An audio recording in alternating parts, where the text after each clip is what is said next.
So I think that one of the things that Ohei wants to establish in the first section of this essay is that human beings are fundamentally, essentially cultural creatures. They are, of course, biological creatures too, but I think that he's suggesting that the biological and the cultural go hand in hand, and you can't really think of one when it comes to a human being without the other, at least not without tragic results. Then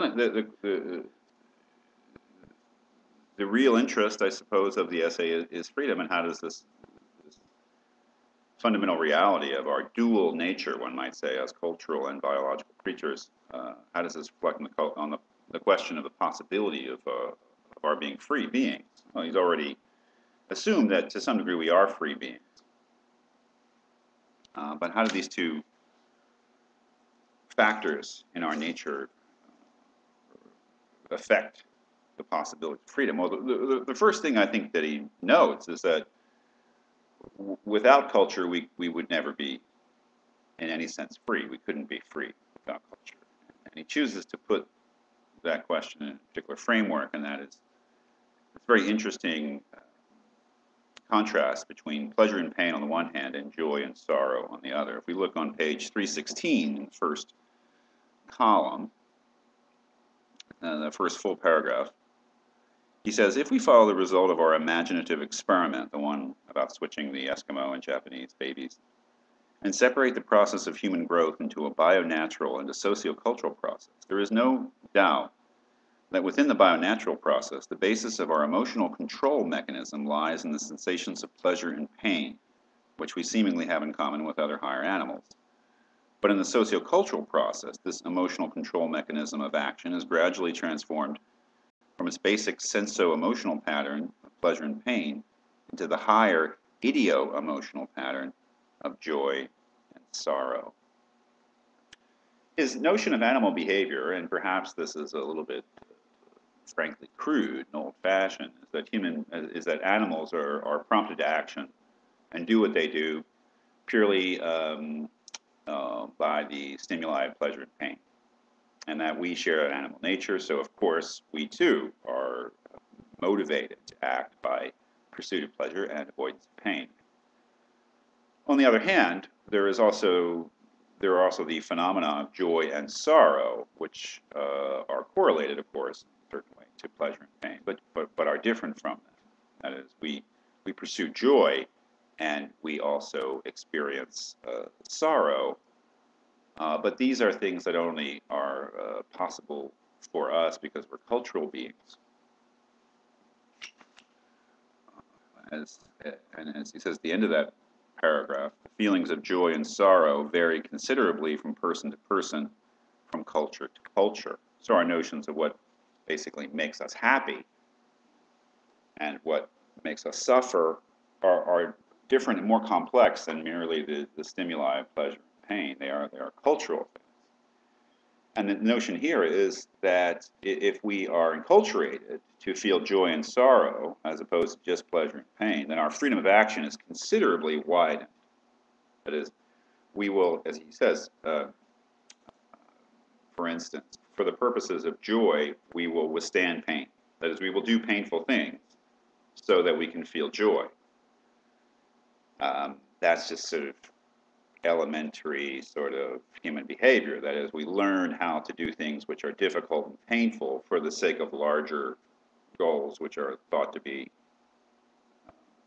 more satisfying forms of happiness than merely the avoidance of pain. Studying for a test, reading a difficult essay, sometimes it seems to be painful or burdensome, but we believe that there's a payoff, and that payoff is not just simply sort of physical pleasure. The flip side of that, of course, is that we forego some physical pleasures for the sake of joy or for the sake of avoidance of sorrow, regret, or something like that. Sort of elementary utilitarianism, but it's an interesting point, and the idea is that because of these cultural achievements of the joy and sorrow opposition, as opposed to the mere pleasure and pain opposition, that we are enabled to enjoy a wider and richer life because we have a wider degree of freedom of action.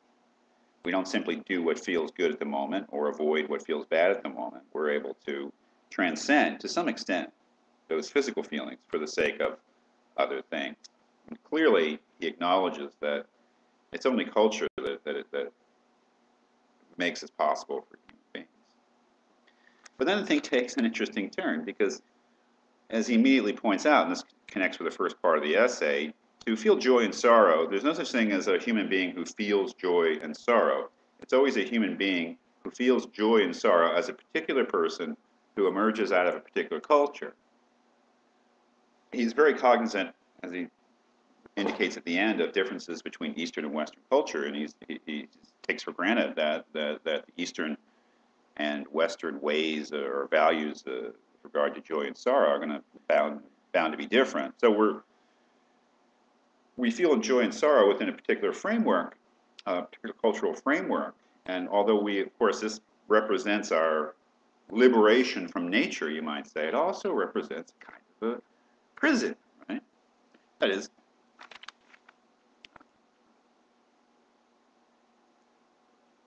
he says at the top of the second column on page 316, in the course of time, however, a concrete traditional pattern of joy and sorrow of an established culture may well be set up in individual minds as a stereotyped frame of emotional control, which can only be broken off by unbridled passion.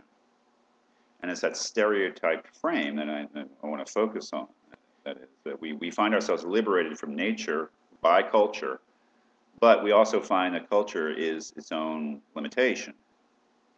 We find that we are born into an established culture with established norms, expectations, values of all sorts, and that these can represent shackles and limitations, and they're necessarily limitations. I mean, we're all limited by our culture some way or another. I kind of take that for granted.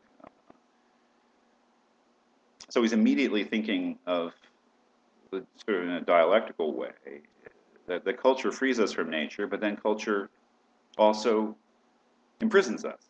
And who is the liberator? That is, how are we liberated from these cultural shackles, cultural chains? By nature, what we were freed from to begin with. So he says, in a very striking way, he repeats this throughout the rest of the essay. And he says, I think first on page 316, such being the case, we could say, without any pretension to precision, culture frees man from nature, and nature frees man from culture. That's a very interesting thesis, isn't it? We all owe our initial liberation as human beings, become human beings in the fullest sense, to culture, freeing us from our nature, our biological nature. But on the other hand, culture becomes stale, norms and mores, traditions, and customs become stale and confining, and he suggests that the way that we break out of that is by going back to nature, which is basically romanticism in the Western tradition. He mentioned, for instance, Rousseau later on as being an example of someone who's during the Enlightenment, Kant's time, and Rousseau is very influential in Kant, by the way, who's proposing that the problems of civilization can only be solved by a return to nature, and that it's a very strong and enduring theme in Western culture, which is typically called romanticism. I don't know how valuable that is. He articulates this a little more farther down on page 316. It says, a civilized society such as we live in is undoubtedly a product of accumulated creations of ingenious men, certainly offering to those who share its benefits a higher degree of freedom. At the same time, however, such an emancipating creation of human intelligence, once institutionalized in society, can work as a stereotyped frame of mind demanding conformity from the individuals. Here we can speculate about his own feelings about Japanese culture, which at least from a typical, and perhaps this is unfair, Western perspective, demands a degree of conformity that seems at least to be greater than certainly to customary American degree of conformity, but that may just be a cultural prejudice in itself.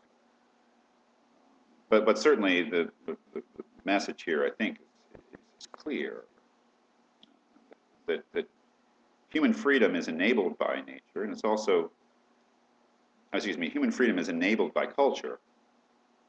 It's also limited by culture. Human freedom is limited by nature. It's also freed by nature.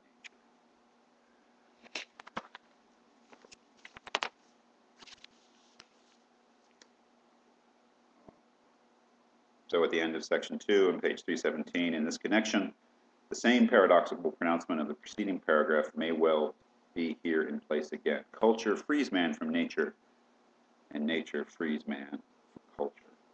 Very interesting thesis. Let's just do one more little talk on the third section.